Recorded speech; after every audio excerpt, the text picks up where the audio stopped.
Kanti kahlahle vele bengingathandi ukuthi bashone. Kuphela nje ngangicika ilo mcebo wababanayo nokuthi uSibari kwesisikhathi ubuye embhampeni. Ngathatha kwi-status sakhe.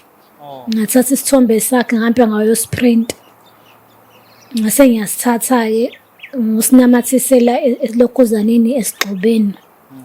Ngahlaba ngento yayomkhonto. Wathi yena lathi naleli ndiya ngohlaba ikhanda because ngangifuna ukuthi abaleke lo mqondo. Ngempela akuphelanga isikhathi esingakanani. Ngiyaxolisa mfethu zonke izinto engizenzile ukunithakatha nina usisi, ngiyaxolisa kakhulu. Kwangayona inhloso yami. Ngadlala nje usathane ngaba nomona, ngiyaxolisa.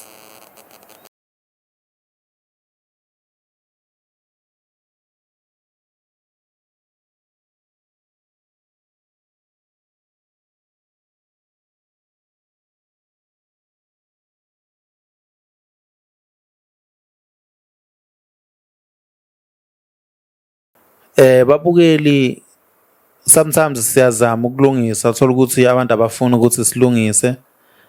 Siyabingelela nje kakhulu kosisi bethu, obhuti bethu, baba bethu laba khona. La kwiVumani Film sinosisi namhlanje uzoyichaza asho futhi ukuthi yini manje afuna ukuthi asizakale ngayo namhlanje. Ngoba bese ke saqala sithatha step sokuqala phambilini. Siswami ngeke ngikhulumele uzoyichaza nje usho ukuthi ubani and kwenzakalani.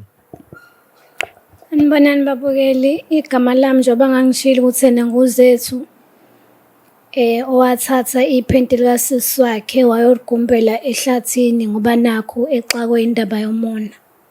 Ngizamile kuye ekhaya ukuthi ngiyoxolisa kusisi. Kukhona noma okubuhlungu kakhulu ukuthi ena ikhaya njengamanje angisenalo. Ekhaya bangixoshile. So engikucela kakhulu kwiVumani Film ukuthi ongcono ngicela ukuthi bengikhulume noSibari ngixolise yena ngoba noSibari naye ziningi kakhulu izinto engazenza kuyena. Njengoba ngathatha nje inwele zakhe naye ngahlanganisa nomuthi ngenzele ukuthi ephelele umsebenzi ukuze ezoyeka ukulokhu enikeza usisi wami imali. Oh, noSibari nawo wenza usaphelele umsebenzi, waphela umsebenzi? Angiyazi njengamanje impilo yakhe kodwa ngaleza khathi ngagcina uphelile umsebenzi kaTransnet. Angazi-ke noma kukhona yini okunye okwaqhubeka empilweni wakuzama. Kodwa ngaleza khathi waphela umsebenzi kaTransnet because bephethe kaTransnet.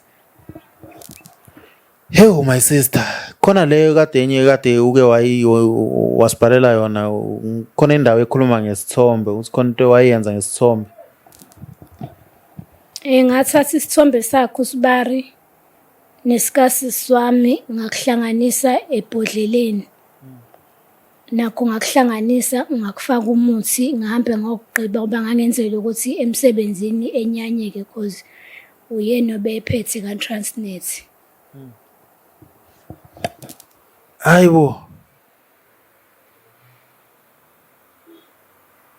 Imake ngalesikhathi ukugqiba nakho ugqiba ehlathini lokho ukugqibe usugqiba isithombe ngoba uke wagqiba ngithi uke wagqiba iphenti likasisi wakho elokhuzaneni ehlathini. Ilona lele othi wazama ukulibheka but awusatholi la ugqibe khona.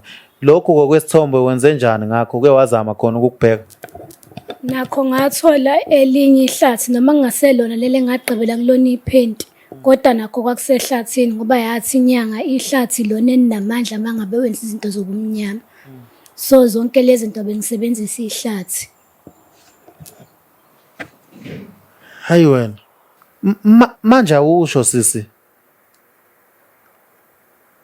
Ubusuyenze nje amahlandla amangaki lento. Ubusubathatha kathe kwaze kwaba kangaki. Uthakathi usisi wakho noSibari wakho ukuthi bahlukane benzekele izinto ezimbi. Kade ngangizama. uSibari nje ngangaqali ngoba ngikhumbula ngelinye ilanga ngisemzini wabo, umuzi wabo ke khona indawo ekuthiwa iseYellow Park khona la eThekwini. Ngathatha inimele zakhe kade egunda, ngahamba ngafuna khona omunye umama ke ngasiza omunye umama ke khona kuyena. ngathatha ngahlanganisa nomuthi ngahamba nakhona ngayogqiba. So bekukade nje ngibazama ngoba nangemoto ngaye ngacabanga khona ukumzama-ke ngemoto. Ngabuye ngacabangela iy'ngane cause ngiyayithanda iy'ngane kasisi wami. Ngabona ukuthi mhlampe kothi uma ngabe kwenzeka ngemoto mase kulimala ney'ngane kasisi. Kanti kahle vele bengingathandi ukuthi bashone. Kuphela nje ngangicikwa ilo mcebo wababanayo ukuthi uSibari kwesinye isikhathi ubuye embhampele. Ngaye ngathi ngikhuluma naye ngiboleka imali ngithi ngifuna ukuzama into eyibhizinisi lokudayisa iy'nwele. Wakhuluma lo wakithi kuqala. Ngabona ukuthi usephakama ngami uzenza ngcono ngami. Ngona ngiyiqede lento. uSibari ngikuzwa ukuthi uSibari wayekhuluma kade ethini uSibari wakho mase uyakhuluma?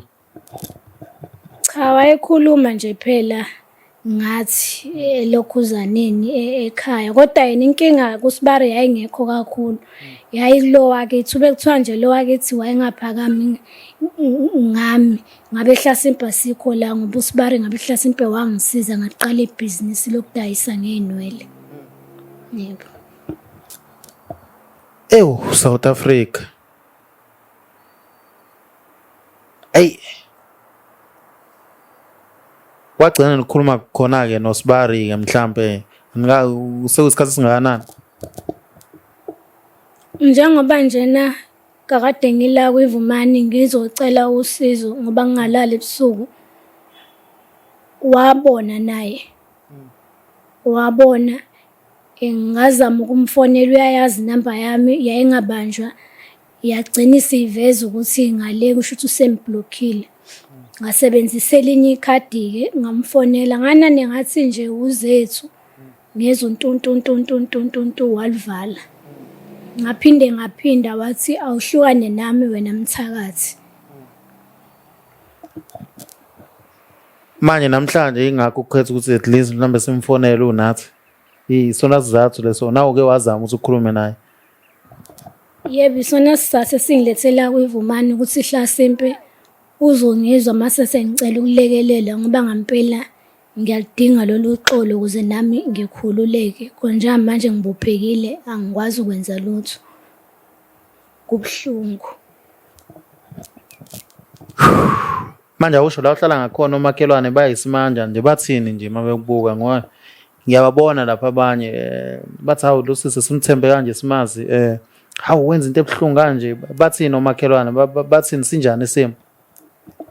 Simbi kakhulu isimo ungangokuthi ngicabanga ngisho ukuthola enye indawo njengamanje cause isimbi kakhulu isimo. Ukhona komunye usisi wafika-ke naweza straight endlini. Ngamchazela ukuthi engangikwenza njengoba nje ngikhetha ukuphumela obala ingane ngoba ngiyayisola. Baningi abantu abakwenzayo kodwa baphumela obala ngane ngoba izathu basuke besafuna ukuqhubeka bedestroy impilo zabantu. Mina njengoba ngidecide ukuphumela obala ngane ngoba ngiyabona amaphutha ami and ngimisela ukushintsha kuwona. Ungathini umuntu obukele lapho umbukeli la eSouth Africa eMzansi babukile njengamanje ungathini kubona?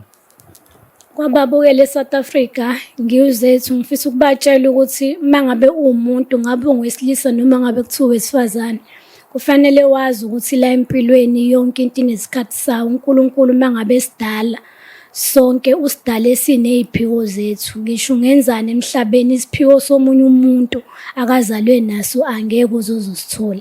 So wena mangabe izinto ey'ngenzeki kuwena linda uNkulunkulu uzokupha okwakho ngesikhathi esifanele. Yes. Ngiyakuzwa my sister. Manje kukhona nje mhlawumbe okunye ukukhumbulayo ke oke wakwenza mhlawumbe phambilini? Hayi kuningi kakhulu. Yabo nje uSibari ngake ngazama ukuya kulabantu laba amaSomali ngofuna into yokumhlanyisa cause wayesengicasula naye. Kwanqaba-ke lokhana kuyisomane ney'nwele engazuthi iphuphu. Wathi yena akusisizi thina basizana bodwa mangabe betshontshelene ey'tolo zabo. Kodwa-ke nalapho futhi angiphelanga amandla ngahamba ngaya le endiyeni laphana eStenga kunendiyeni lapho. Yilo-ke leli-ke engasebenzisa isithombe engasithatha ku-WhatsApp kaSibari. Wathi-ke ngiye esihlahleni. Ima ngikuzwa ukuthi wathatha ku-WhatsApp kaSibari, kuthatha ku-WhatsApp kwi-profile noma kwi-status? Ngathatha kwi-status sakhe. Ngathatha isithombe sakhe ngahambe ngayosprint. Ngase ngiyasithatha-ke ngusinamathisela elokhuzaneni esigxobeni. Ngahlaba ngento yayomkhonto. Wathi yena lathi naleli ndiya ngohlaba ikhanda because ngangifuna ukuthi abaleke lo mqondo. Ngampela akuphelanga isikhathi esingakanani wangitshela usisi wami ukuthi emsebenzini ukhishiwe uSibari sengazuthi kunokuphazamiseka okukhona ekhanda ngoba uvele e-office nje wagibela phezu kwamatafula wakhumula ibhloko. Hawu. Yebo. Hawu. Wagibela phezu kwamatafula wakhumula ibhlukwe Emsebenzini. Wafila kanjani wena lezo sikhathi? Ngangijabula ngalezi khathi ngoba ngisabanje umoya kaSathane. Ngangijabula. Heyo, babukele. Hayi singathi sithini but postani nje kuma status nifake kuma profile pic ziyabuya la eSouth Africa. Nifake ko Facebook abangani benu niyabazi nini. Heyo. Siswami. Manje before sivala nje yilokho kuphela mhlambe owakwenza ngicela nje uvale mase siyavala before sifonele uSibari. Inzima kakhulu yona lonto ngoba emsebenzini mangabe sebechaza kuthiwa wayehleka into engekho egibela phezu kwamatafula abanye abantu ebaxosha abanye baqasha khona lana ethi ena upresident wezwe lapha babona khona ukuthi hayi chithe kupende la ayisekho yonke lento. Hayi wena. Kwafonelwa usisike. So nje kwakunzima kakhulu. Ngiyathoba ngempela ngiyaxolisa kuningi izinto engazenza. Mangabe ngicabanga na usisi ekhulelwe ngimbekela umeqo evuvukala inyawo zibe ngake ehambisa kwedada. Kuhlungu mina yikho ngithi namhlanje ungcono ngicothe isifonele uSibari. Mhlambe no uzokwazi ukukhuluma nosisi nabantu basekhaya bengixolele. Babukele usisi la uzocela uxolo kuSibari wakhe amgilile wahlanya usisi wakhe usisi lo umshaye ngomeqo yabona wathatha kwasithombe wazenza wasibhekisa phansi wasibhekisa phezulu eyiqiba phansi enza konke ongakucabanga okwenzeka ngobumnyama. Siswami ngiyacabanga ukuthi manje simfonele uSibari wakho simcela uxolo yabo mhlawumbe uzozama mina ukungilalela mangikhuluma naye mhlawumbe angilaleleke amagama ofuna ukuthi uwasho yabo anginayo ishow kodwa kungenzeka akulalele kungenzeka ngakulaleli uyayibona lonto. Isikhathi lesi sokuthi simfonele uSibari wakho. Ngizocela nje ongizamela ukungifakela inamba yakhe la. Siyathemba ukuthi mhlambe kulunge sizama ukukhulumisana siswami. Ewu. Ngicanga ngoba ningibona ngithuleka nje babukele ngicanga le ngoma ethi yonke indlela idlula la ayiculeki. Cha niyeke bafethu nokuthuka abantu. Niyeke ungithuka mina. Ngiyabonga siswami.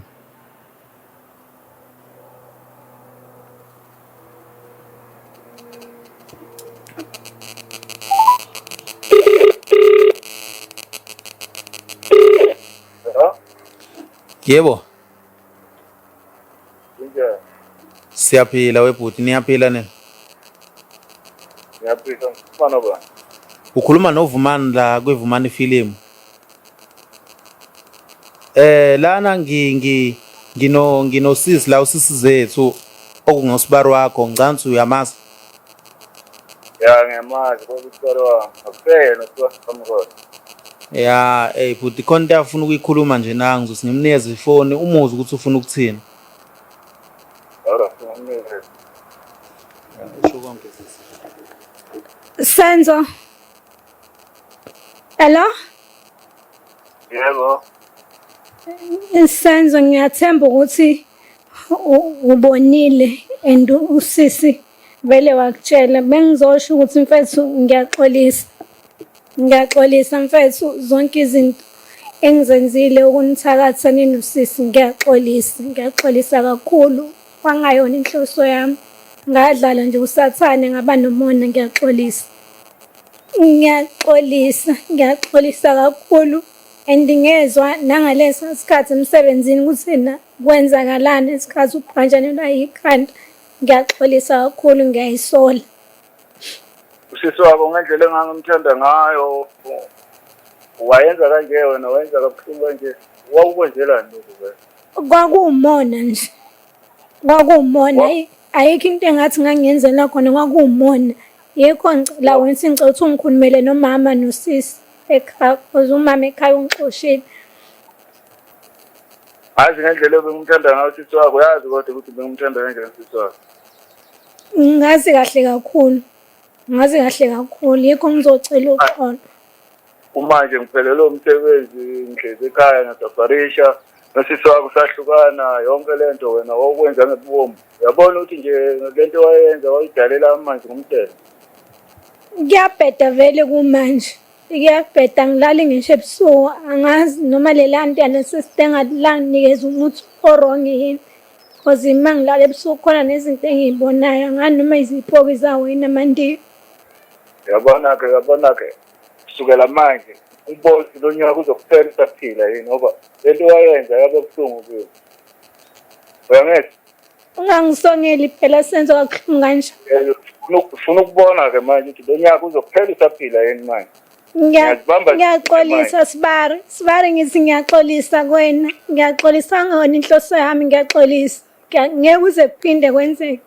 Kodwa bengisacela lento siyilungiswa manje, inkinga usisi. Abafuni ukungibona nomama, ngisele ngedwa nje manje, angazi fanele singenze njani. Ngiyaxolisa kakhulu. Ngiyathoba ngomani. Ngiyaxolisa. Hayi uyivalile ifoni lo muntu sisi. Siswami mina into engiyibonayo njengamanje kumele uthole indawo yabo, kodwa soxoxa singayixoxeli la kubantu. Nenye into babukeli siswami kuzolunga. Nenye into babukeli angithanda ukuveza ukuthi ama cases siwavulaphi, sihamba nobani, siskima nobani, because niyazi lo mhlaba ukhohlakele. Nizosuka niye kuyona leya department yami nifike nibagwazele, angithi niyagwaza. So angithanda ukuveza into eziningi la, kodwa trust me bonke laba abenza okubi hawu nami nginazi impintshi zami lapha, lezazi ifunika imali zizwa mina, uyayibona leyo nto. So ngeke ngathanda ukuveza izinto eziningi my sister, kuzolunga wena nje soxoxa eceleni nayi la yabo, so khona uzoba safe nawe yabo. God is good. Amen. Siyabonga ababukeli.